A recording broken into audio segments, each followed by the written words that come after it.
Tell me one more time about your upcoming book and what can people expect from it.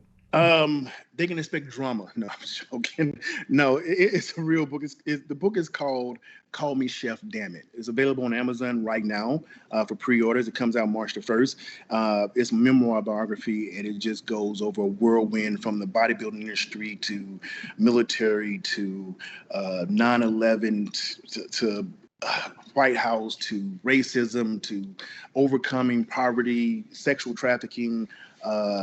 Just it's just a mixing pot of emotions that went inside of this book that I thought I would never do, and I never wanted to do, but I knew it had to be a must to do it. So I'm actually privileged and about it coming out. So we'll see what happens. Was it difficult writing it, like kind of going back in time and bringing back memories that you know? You know what? I'll be honest with you. When I started writing it, I recorded everything ahead of time. And you know how your memory blocks out? Your mind blocks out things in your memory. I mean, when I started writing the book, it's 12 chapters. I probably only remembered 3 chapters right off the top.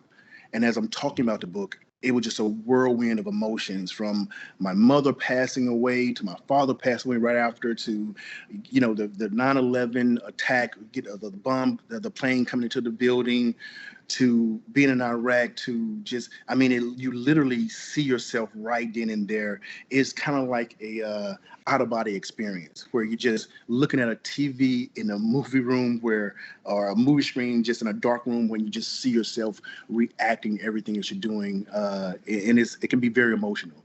If people haven't written a book, I tell everybody, again, I'll say, hey, write a book. I'll tell everybody in a heartbeat, write a book. I'm doing my cookbook next, and I'm also doing a children's book. And it's a release. It's a release. Believe me, it's a release. Even if you don't start journaling, journaling is also a release. It's one of those things I used to do a long time ago. But if you get inside of it, you can actually express yourself and calm yourself down. It's a type of meditation, which I do meditation anyway. But it is another type of meditation to kind of that realization with you against you and you for you. Now, this book, do you think is going to help people to overcome some of their own issues in life? You know what? Absolutely. 100% is the reason why. Like I said, again, I tiptoe with the book, with HarperCollins, Harper Verizon. And when I had the relationship with them, I was like, you know what? I need to go ahead and go full fledged, regardless of the kickback or flashback or whatever it's going to be, because I know it will be. Because, like I said, again, I was very honest with it. And I was very raw with it. And a lot of people are going to like it. A lot of people are going to hate it, but I'm going to tell you something. I don't care about the people that don't like it because I know it's going to be a million more. It's going to be like, wow, I needed that. I need it. Same way I go out and talk about suicide awareness or talk about, sexual trauma or this and that. And they're like, Chef, I need to hear that. So this is a book that not only they need to hear, I need to hear myself because I finally said it out loud. Now, what about some TV shows? I know you can't talk about a lot of the stuff, but what can you tell about your fans about your upcoming working in TV? So, um, people asked me a long time ago. I'm an introvert, extrovert, and I do a lot of stuff on like speaking and all over the place. And I realized to be impactful, you have to be more impactful. And that was one of the ways I was doing it. But as I was doing my things, I'm a very simple guy, but I got a lot of people notice me doing the things, and I've got the opportunity to be able to work with a lot of high profile people coming up on some TV shows, series that's coming up. Should be 3 coming up pretty soon. One is getting taped starting next month, and the other 2 is developing this year. So I'm excited about them. I look for them. They're going to be they're going to be an eye opener. I like comedy. I think comedy is a universal thing because if you make people smile, everybody smile and laugh with you. But some people frown, other people won't frown. So I love the comedy part. That's amazing. So looking back, 2017 when you came in the scene to where you are right now and where you're heading in the future, I mean, how would you describe your growth in the fitness industry and also just in entertainment industry?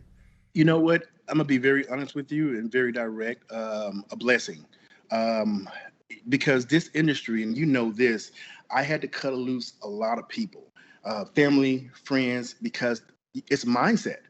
People understand, some people call me, I'll give you a very simple example. I'm Chef Rush. Yeah, everybody calls me Chef Rush. I go from Chef Rush to Chef Andre to people trying to call it personable, and it's like it's all about branding. I had to learn these things myself, and I had to try to teach people, hey, don't try to be personable in front of me. I had one guy who was doing a show with me, and he wanted to call me by my first name, and I was calling him Chef. And after it was done, I said, hey, I don't work with him, but because he knew better. Right. But he was just wanting to show that we were personal together. And as I'm doing this, I had to do everything by myself. I mean, I had agents, I had lawyers, and I was called a serial firer because if I'm working harder than you, there's a problem. If I'm paying you and you're not doing anything, and that didn't last long because I'll have them for like a month or 2 months. And instead of us being successful together, everybody always wanted to take from the top instead of just working together and us both being successful. And I said, if that's the case, I can do it by myself.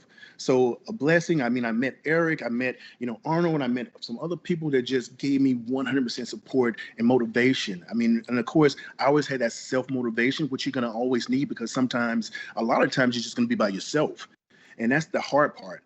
Sometimes you're not going to be able to feed off other people. One of the hardest thing people don't know, well, the biggest thing people don't know about me is that my therapy is helping people. That's how I came up with my PTSD, how to combat it, right? Me supporting and helping other people is my support. It's what I came up as a coping tool for me, right? So my success along the way, helping other people just showed me that if you do the right things, people will notice that. If you are organic, if you are truly who you say you are, people are going to notice that. But at the same time, even if you're fake as hell, people still notice that and still come at you.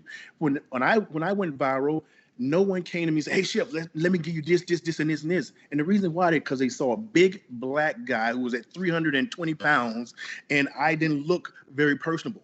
So you couldn't control me, right? And I'm the nicest guy in the world, but once you do that little thing to me, I'll cut you. No, I'm just saying it's not a nice thing. I'm still a military combat vet. I've done so many different things, and I have to smile because if I frown, everybody's going to say something totally different.